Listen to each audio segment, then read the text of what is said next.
On Home Factory, we reflect on ourselves. And we finally see the light. And then we gab about garbage. But first, have you ever seen the rain? Okay, I got a question for you. Hit me. Are you ready to make it rain? If you're talking about rain wands, then yes, I am ready to make it rain, Dram style. We're heading down to the picturesque town of Manitowoc, Wisconsin, to visit the 70,000 square foot Dram Corporation, home of the Rain Wand. Meet Heidi and Hans Dram, the brother and sister team who run things around here. Okay, so hold on a second. I'm pretty sure we're not in Bavaria right now. Those are some pretty German-sounding names. Drum. So tell us why they're called rain wands. It's like a nice, gentle flow of rain. Healthy for your plants like rain is. Okay, so let's wave our wands and see how Dram makes their magical product. There are three main parts in the wand that are assembled separately: the water breaker, the valve, and the wand itself. Okay, so why don't we start with the part that creates the rain wand shower effect, the water breaker. This is Larry, the machine shop supervisor. So Larry, what's so great about the water breakers you make? It tricks the plant into thinking it's rain. Tricks? Are you like a wizard or something? Well, I wouldn't call myself a wizard. Oh, I think you're just being modest, you wizard, you. Hard work and a little magic go into every one we make. Larry works with a turret lathe to smooth and shape the surface of the water breaker.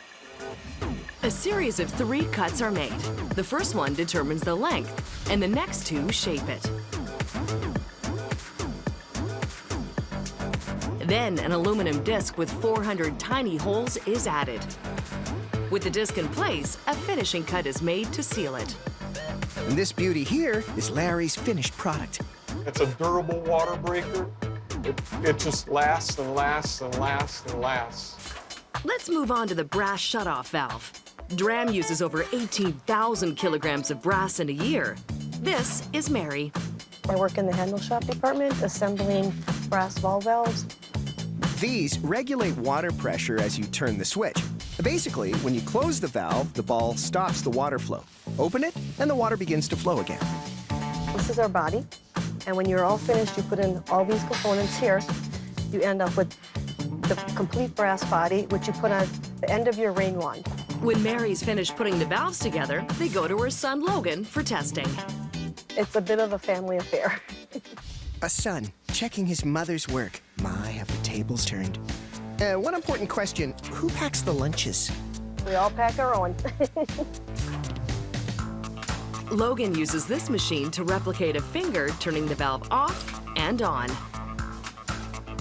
We test them all to 100,000 cycles roughly. Whoa, that's a lot. Oh yeah, we try to represent a good average of what a homeowner would use. Okay, so let's move on to the wand. It's made out of aluminum tubing that is put into this machine 2 at a time for bending. The reason for the bending is to create an ergonomic design for comfortable watering. This is Brandy. The tubing comes in raw, we bend them, and we send them out to the anodizer to get the sexy color that they so well deserve. And here's the man in charge of the sexy colors. My name is Delano Hunt, and I'm an anodizer. Anodizing is a process that thickens the surface of metal and also protects against corrosion. It actually opens the pores in the material so we can penetrate it with different chemicals to protect it and even add color to it. But first, the wands are dunked in a solution made of water and 60% sulfuric acid for 45 minutes. Then, rods are ready to get some color. Today we're making purple wands. They're dunked in the 65 degrees Celsius purple dye for exactly 2 minutes. Cool. The rods move over to an oven for drying at a temperature of 45 degrees Celsius. With the breaker complete, the brass shutoff valve tested, and the rain wands dyed, it's time to put the pieces together. And here's Mary again. She loads a 20-centimeter foam grip onto a machine that blows air to widen it so the wand can easily slide in. The brass fitting is put on by hand, and a machine tightens it into place. Mary then passes her rain wand over to Tom, who will finish up the assembly. But first, it's high five time. Okay. My job is the final assembly of the wand. Alakazam. So, Hans, how many rain wands can you guys make in a year? Every year we make over 300,000 rain wands, which is enough to span almost 1,400 football fields. Hopefully we water those football fields. Tom packages 6 of those 300,000 rain wands to a box. And then they're shipped out to garden centers around the world so people with green thumbs can treat their lawns to a gentle shower. Nice. Tonight on Home Factory Investigates, mirrors. Just who is the man behind that reflective pane? It's you, because it's a mirror. But we need to go deeper. Head through the looking glass and shatter the illusions. Mirrors. What are they hiding? To find out, let's go to Sand Incorporated's 150,000 square foot facility in Toronto, Ontario, where we're going to ask the tough, hard-hitting questions Home Factory is known for. Well, I'm sweating. You should be. First question, who are you? My name is Adam Franklin. I'm the engineering manager at Sand. That's it. All right, you're doing fine so far. Yeah. Second question. So, Adam, are you superstitious? Huh? No, I'm not superstitious. Not at all. Not at all. Not even a little bit. Should I just say I'm superstitious? Is that easy? Nah, let's just get going. The process starts with a flat plane of glass. In mirror making, these are called lights. Why is it called a light? It's just what it's called. A single piece of glass is often called a light. Well, yeah, if you say so. The lights arrive in giant crates, which are carefully moved to the beginning of the production line. They're unpacked, and then it's time for the Monster Mash? The T-Rex? My name is Gerard. I am silver line operator, and one of the jobs is also to run a robot system. Oh, it was the robot. Gotcha. Gerard and his robot pal load the glass onto the conveyors. Before the reflective backing can be put on the glass, the light has to be clean, right, Evan? Squeaky clean. So, the lights are scrubbed with a mixture of deionized water and cerium oxide. Cerium oxide is a powder that's used to polish glass and stones. It removes fine scratch marks and scuffs. Once the glass is clean, the light is rinsed with hot water to bring it to 40 degrees Celsius, which is the best temperature for the next step. And that's the silvering process. Liquid silver is sprayed onto the back of the mirror. Here at the factory, we go through about 1,500 pounds of silver a year. You mean to tell me these mirrors have actual silver on them? Yes, the mirror is made with actual silver. Fancy. Very fancy.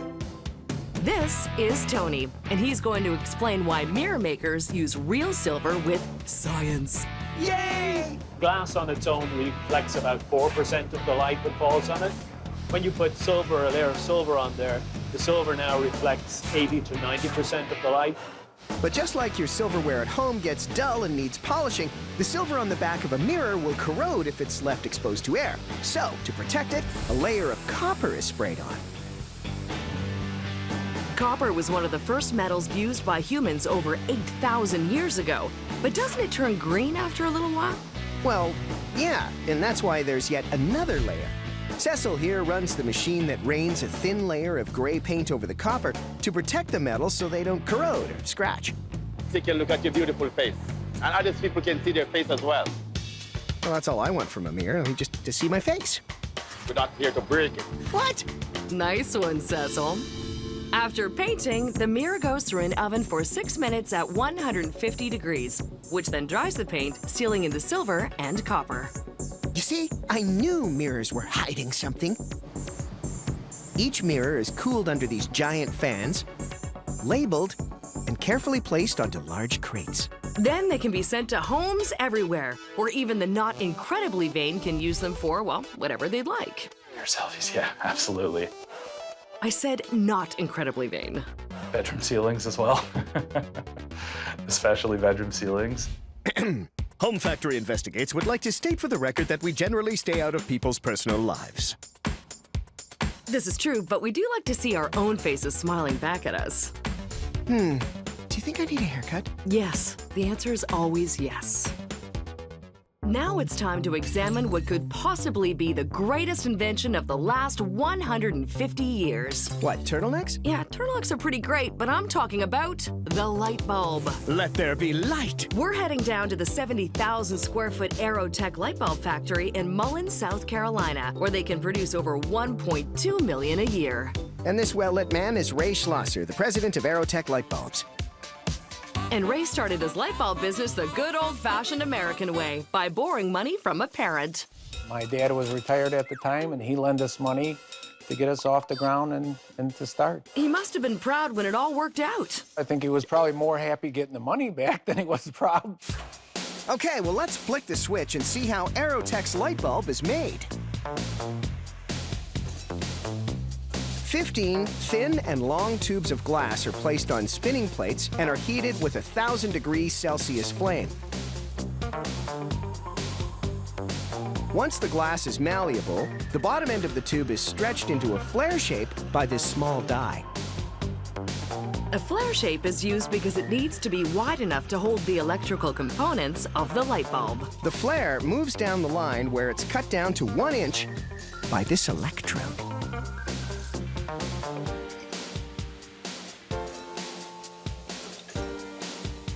Once the flares are completed, a worker inspects them and dumps them into a hopper. And then it's Jimmy Williams time. 1, 2, 3, 4, 5. Apparently, Jimmy has a passion for counting, but he's also in charge of the stem assembly of the light bulb. This is where the science of the light bulb all starts. You're like a scientific mad genius. Right.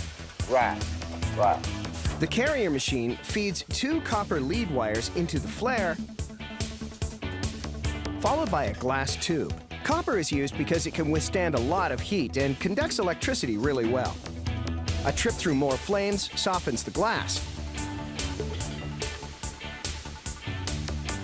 A press squashes the bottom of the flare, encasing the lead wires.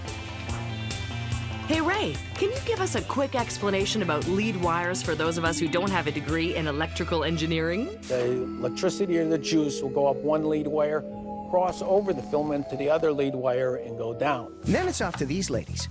This is Loretta. Hello? Hello, Loretta.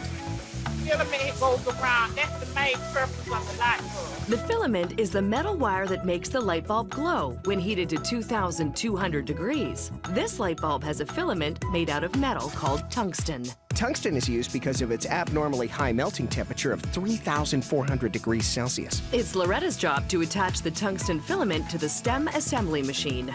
And Loretta, it looks like you have a very special and rare tool that you're working with there. This is called a sweep. It also helps me do my eyebrows. Which are very lovely, by the way. The filament is placed on a drum. This guides the filament to be clamped to the copper lead wires and 5 support wires. The 5 support wires, also known as molly wires, are threaded separately through this machine and then curled to hold the filament in place. Wow, this is really complicated. Who knew this much went into making a simple light bulb? The filament gets a quick dip in liquid zirconium to make sure it doesn't evaporate when it's lit for the first time. Now that all the inner workings of the light bulb have been added, it's time to seal them up with the glass shell. This is Jessie. She's in charge of the Silex machine. Jessie takes a glass shell and places it over the mounted stem. I got this light bulb covered. Yes, you do. The light bulbs move through a series of 700-degree flames that heat the bulb, so it will be ready for the mold. The mold shapes the bottom of the bulb. Another flame trims it. Once this is done, the light bulb is ready for these 2 women. Lena and Pat place the shell assembly and basin holders on the solder machine. As the bulb travels through even more flames, the wires are cut to length and soldered. Now that the bulbs are completed, it's time for testing. The bulb is run through an automated test on a base solder machine. And after all those flames, the bulbs get a chance to cool down on this conveyor.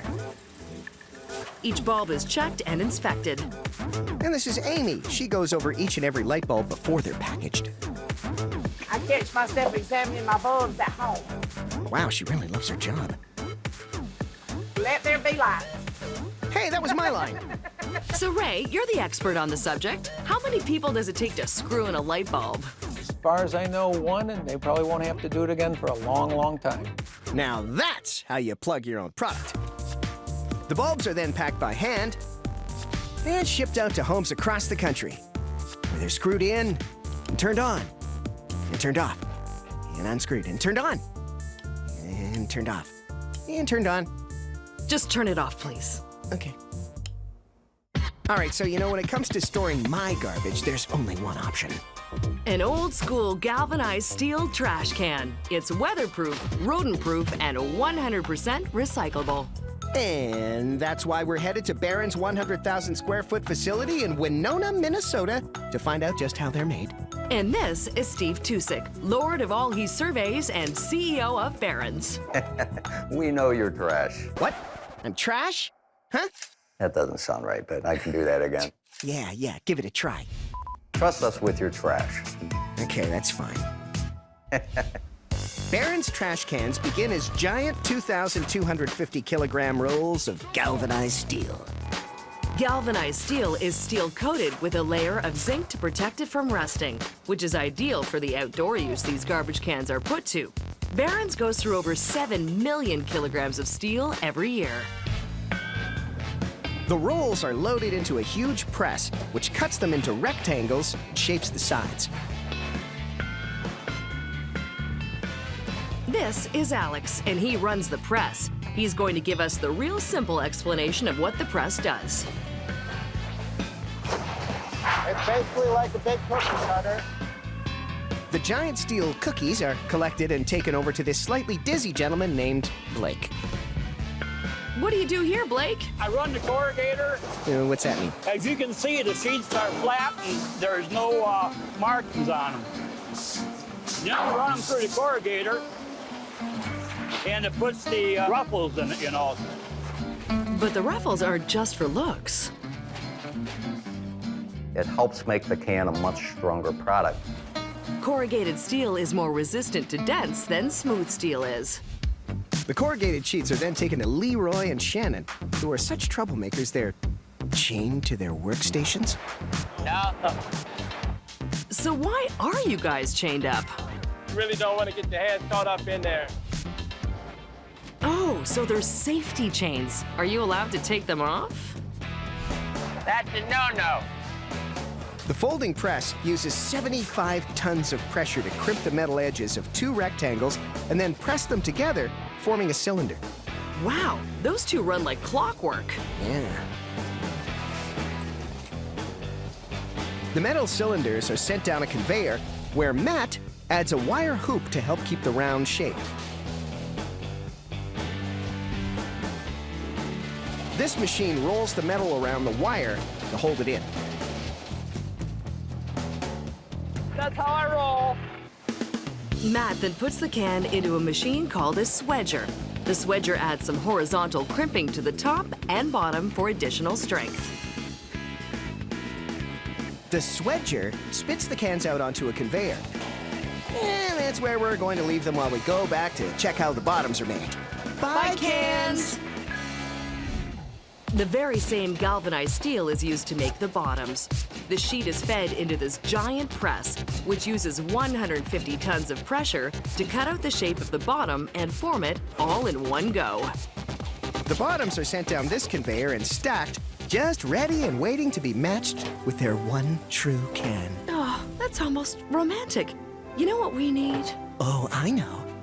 A musical interlude. Okay, this isn't really what I had in mind. Yeah, but it's awesome!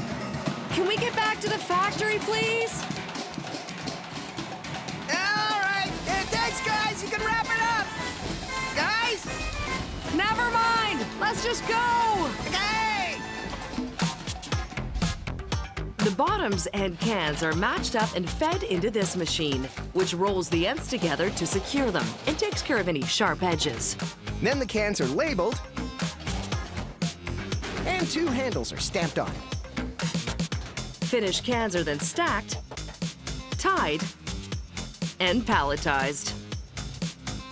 Okay, but here's my question. How do these things keep rain and rodents out? Well, my friend, these babies come with a lid. This is Paul, and he's in charge of the lid press. Is it hard work, Paul? It's got its challenging moments. Paul feeds discs of steel into this giant press, which stamps the discs into lid form. Wow, that looks pretty intense. Nice! A stamping joke. Hilarious. Paul then feeds the lids into this machine, which smooths the sharp edges and spits the lid down the line. Next, handles are stamped onto the lids, and then they're boxed, ready to head out into the world with their cans. Now that is a good-looking can. Nothing trashy about our trash cans. And that's why you can see these cans lining the street in front of homes everywhere on Garbage Day. You know, it feels a little weird to end things by looking at garbage. Yeah, you're right. Drumline, play us out!